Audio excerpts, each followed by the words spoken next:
Assalamualaikum warahmatullahi wabarakatuh.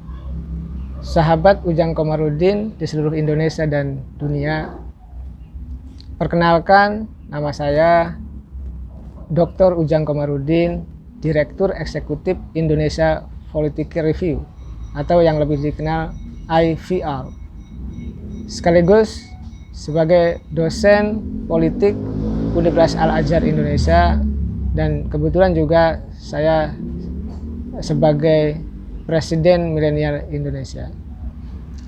Pada kesempatan kali ini saya akan mengulas berbagai peristiwa politik di Indonesia tahun 2020 ini dalam channel Ujang Komarudin Channel. Jangan lupa teman-teman, sahabat-sahabat semua untuk like, share, dan subscribe Ujang Komarudin Channel. Di tahun 2020 ini kita menyaksikan banyak peristiwa politik. Tentunya ada kegaduhan, ada konflik, bahkan ada masyarakat juga yang meninggal dunia karena persoalan demonstrasi. Nah, peristiwa tahun 2020 ini adalah memang tahun yang sulit. Karena ada apa? Karena ada pandemi COVID-19. Nah, COVID-19 yang muncul di Wuhan, China, Desember 2019 yang lalu, itu telah menyebar ke seluruh dunia, bahkan ke Indonesia. Dan saat ini pun kita menyaksikan COVID-19 itu tidak pernah reda, tidak pernah melandai, bahkan terus trennya naik. Bahkan vaksin yang sudah didatangkan dari luar negeri pun hari ini sampai saat ini belum dibagikan, dan masyarakat masih dalam ketakutan terkait COVID-19. Nah, karena COVID-19 inilah ekonomi negara menjadi luluh lanta, PHK terjadi di mana-mana, ya kan? Dan ini membuat kita semua menjadi prihatin. Kita semua menjadi dalam keadaan kesulitan. Banyak masyarakat yang kelaparan, yang tidak bisa makan. Nah, namun pada saat yang sama, di tahun ini pula gitu ya, terjadi agenda-agenda politik atau peristiwa-peristiwa politik yang terjadi baik secara terang-terangan maupun secara tersembunyi-sembunyi. Apa saja peristiwa itu? Kita lihat yang pertama itu terkait dengan pembahasan Undang-Undang Haluan Ideologi Pancasila atau rancangan Undang-Undang HIP. Nah, kita tahu pada bulan Februari ya kan 2020 para anggota DPR membahas undang-undang ini. Dan ini memicu keributan yang luar biasa di seantero negeri ini. Karena apa? Karena masyarakat menolak. Ormas terbesar di Indonesia juga seperti Nahdlatul Ulama dan Muhammadiyah juga menolak. Bahkan MUI pun menolak, ya kan? Dan seluruh publik dan rakyat Indonesia, anak bangsa juga menolak. Kenapa masyarakat, ulama gitu ya, mahasiswa dan seluruh komponen bangsa menolak rancangan undang-undang haluan ideologi Pancasila? Tentu karena isinya atau substansinya tidak sesuai dengan harapan kita semua. Artinya isi dan substansinya itu bermasalah. Bukan untuk menguatkan Pancasila sebagai ideologi bangsa, tapi ada pasal-pasal di mana isinya adalah, mohon maaf, akan merongrong kewibawaan Pancasila. Nah, ini tentu harus kita kawal persoalan ini agar jangan sampai di tengah jalan lalu DPR mengesahkan. Nah, peristiwa ini sebenarnya harus menjadi bahan pelajaran kita bersama. Peristiwa berikutnya yang terjadi tahun 2020 yang menyita energi bangsa, yaitu disahkannya Undang-Undang Omnibus Law Cipta Kerja. Ini yang luar biasa dahsyat. Rakyat, ya kan, mahasiswa dan buruh serta pelajar itu melakukan demonstrasi besar-besaran di tengah pandemi. Jadi ada aturan yang tidak boleh berkerumun, harus memakai masker dan harus cuci tangan. ini seolah-olah tidak terasakan atau tidak dirasakan oleh publik karena mereka berbondong-bondong menolak undang-undang Cipta Kerja. Nah, persoalannya adalah penolakan yang begitu luar biasa, bahkan memakan korban dari rakyat gitu, karena ada yang tertembak oleh kepolisian. Itu juga tidak dihiraukan oleh DPR dan pemerintah. Jadi aspirasi publik, aspirasi rakyat tidak didengar dan pengesahannya sangat dipaksakan, dan itu tentu akan melukai publik. Nah, ini yang menjadi persoalan besar dalam konteks bernegara. Ketika rakyatnya menolak, kenapa elitnya, dalam hal ini DPR dan pemerintahnya, mengesahkan? Harusnya ketika rakyat menolak, maka DPR dan pemerintah pun ikut bersama-sama rakyat untuk tidak membahas dan tidak mengesahkan undang-undang Cipta Kerja tersebut. Nah, undang-undang Cipta Kerja ini adalah menjadi bagian peristiwa yang luar biasa yang tidak terpisahkan dalam perjalanan bangsa di tahun 2020 ini. Jadi inilah sebenarnya kekuatan energi bangsa tersedot di sini. Ya kan, dampaknya masih hari ini, sampai saat ini masih ada masyarakat yang melakukan demonstrasi terkait dengan undang-undang Cipta Kerja.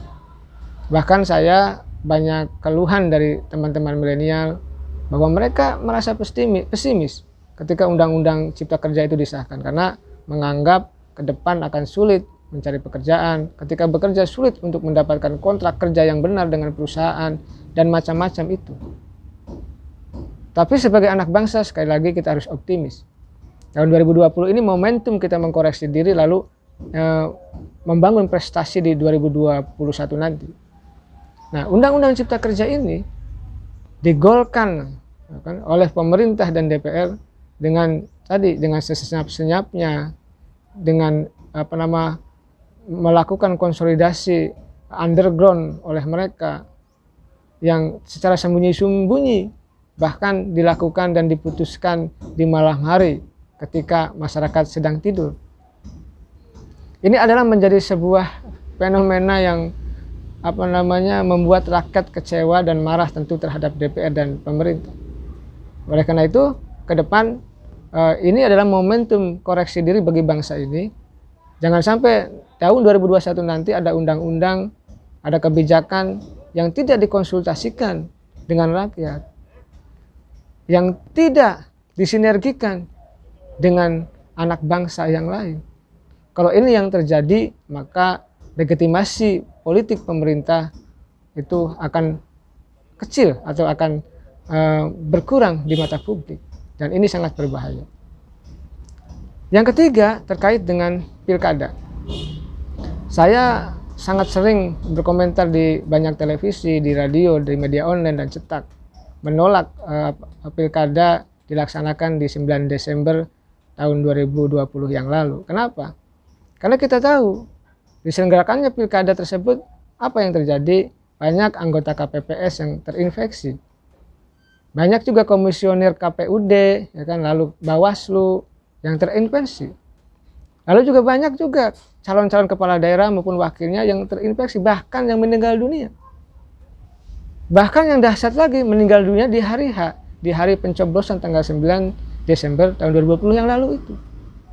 Ini kan fenomena yang memprihatinkan.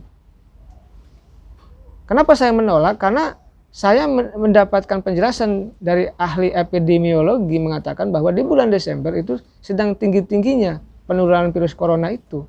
Terbukti sampai hari ini pun gitu. Masih corona itu masih luar biasa, penyebarannya sangat tinggi.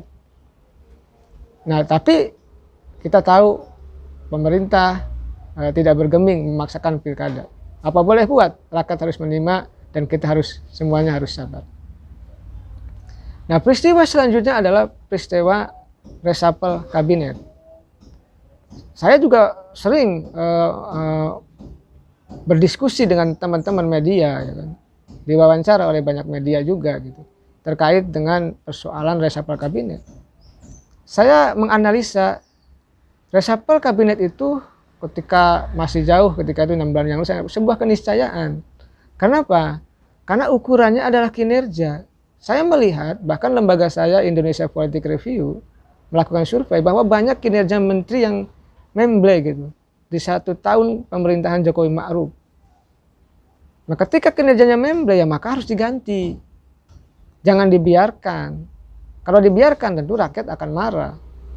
Yang kedua tentu penangkapan 2 menteri ya, Menteri Edi kan dan Juliari Batubara. Itu membuktikan gitu loh bahwa reshuffle itu harus terjadi. Dan Pak Jokowi tentu dengan pertimbangan yang matang ya, didukung dengan data-data tadi kinerja menteri yang memble, lalu juga tertangkapnya 2 menteri oleh KPK, melakukan reshuffle di hari Rabu PON. Dan ini membuat publik ada rasa optimis, juga ada rasa pesimisme. Kenapa optimis? Ya tentu menteri yang berkinerja tidak bagus, misalkan Menteri Agama, ya kan, Menteri Kesehatan, lalu Menteri Perdagangan, Menteri Pariwisata dan Ekonomi Kreatif, ya kan. Tentu yang pasti ya Menteri Sosial yang kena KPK, lalu Menteri KKP yang kena KPK, gitu kan. Ini dianggap kinerjanya tidak memuaskan. Oleh karena itu ya memang harus diganti. Justru kalau tidak diganti ini akan menjadi persoalan di kemudian hari bagi Pak Jokowi Ma'ruf Amin. Nah, reshuffle inilah sebenarnya kita optimis bahwa mereka bisa bekerja dengan baik. Tetapi masyarakat juga pesimis. Ada yang mengatakan bahwa ya walaupun orangnya berbeda gitu, tapi sistemnya udah sistem yang rusak, sistem yang korup. Birokrasinya juga masih birokrasi yang sama, masih birokrasi yang korup dan yang lambat. Jadi masyarakat mengalami pesimisme itu. Tapi apapun itu, ketika reshuffle sudah dilakukan dan itu hak prerogatif presiden, maka kita kawal bersama-sama. Agar apa? Agar 6 menteri yang dilantik kemarin gitu kan, Sandiaga Uno sebagai Menteri Pariwisata dan Ekonomi Kreatif, Risma sebagai Menteri Sosial, Yakut sebagai Menteri Agama gitu, lalu Muhammad Lutfi sebagai Menteri Perdagangan, lalu Budi Gunadi Sadikin sebagai Menteri Kesehatan gitu kan, dan Menteri Kelautan dan Perikanan Trenggono. Nah, ini semua harus kita kawal bersama-sama mereka itu. Jangan sampai mereka menjadi menteri dilantik lalu hanya mementingkan diri, partai dan kelompoknya, membangun pencitraan untuk katakanlah menjadi gubernur di kemudian hari, menjadi calon capres dan cawapres di kemudian hari. Ini yang harus kita kawal bersama-sama. Nah, yang terakhir, peristiwa yang masih hangat hingga saat ini gitu, yang masih diamati oleh seluruh anak bangsa gitu kan, ya adalah pembubaran Front Pembela Islam oleh pemerintah. Tentu kenapa FPI dibubarkan? Inilah yang menjadi pertanyaan kita bersama. Nah, sudah 2 ormas ketika Pak Jokowi memimpin dibubarkan. Yang pertama Hizbut Tahrir Indonesia atau HTI tahun 2019 yang lalu, dan di 2020 ini adalah FPI Front Pembela Islam. Ya kan? Nah, ini sebenarnya menjadi pertanyaan publik yang harus dijawab oleh pemerintah. Bukan hanya ketika mengumumkan, tapi hari-hari ke depan. Ini menjadi penting. Karena kita tidak tahu apakah nanti di tahun 2021 nanti akan ada ormas lain yang dibubarkan. Nah, ini menjadi catatan sejarah perjalanan bangsa di tahun 2020. Saya tentu ingin melihat apakah memang FPI itu adalah sebagai organisasi yang tadi dilarang oleh pemerintah karena memang bertentangan dengan ideologi, ataukah memang FPI adalah sebagai sebuah ancaman ketika besar nanti kepada pemerintah. Ini juga menjadi pertanyaan kita semua. Jangan sampai pembubaran FPI itu adalah karena sentimen pemerintah kepada Habib Rizik, kepada FPI, karena agar FPI tidak besar. Kalau memang semua ormas termasuk FPI itu melanggar undang-undang dan faktanya ada, itu kewenangan daripada pemerintah untuk membubarkannya. Tetapi kalau pembubarannya itu dianggap sewenang-wenang gitu kan, dianggap lalu sentimen terhadap FPI, dianggap tidak adil atau mendolimi FPI atau ormas yang lainnya, ini yang harus kita kawal bersama-sama. Agar apa? Agar keadilan ini ditegakkan oleh pemerintah. Keadilan ini berdiri di negara yang tercinta ini. Itulah yang terjadi ya, fenomena politik tahun 2020 ini. Mudah-mudahan menjadi pelajaran bagi kita semua. Jangan sampai peristiwa-peristiwa politik tersebut ya kan menjadikan kita kesal ya kan, lalu marah-marah, lalu juga kita menjadi sakit. Di saat pandemi ini kita harus menjaga tetap kesehatan yang baik, menjaga imunitas, karena saya berkeyakinan hanya diri kita lah yang bisa menjaga kita, bukan orang lain. Jadi kita jaga kesehatan, apalagi kita akan menghadapi tahun 2021 yang tentu akan penuh tantangan.